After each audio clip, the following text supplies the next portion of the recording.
这是世界上最胆小的餐厅，一旦受到客人的惊扰，就会马上自动隐藏起来。餐厅里的食物更是敏感，稍微一晃动就会消失的清酒，能够刺瞎双眼的米饭，吃饭的时候如果眨眼，它会瞬间变黑腐烂。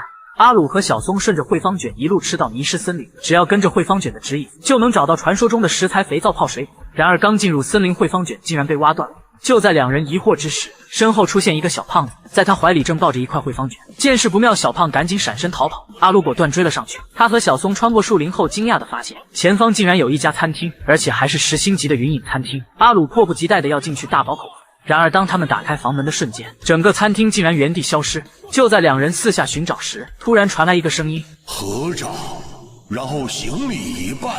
看着再次出现的餐厅，两人当场就震惊了。随后他们按照声音的指示，恭敬地对着餐厅一拜。这一次打开房门，餐厅没有消失，映入眼帘的却是各种寒酸的摆设。很难想象这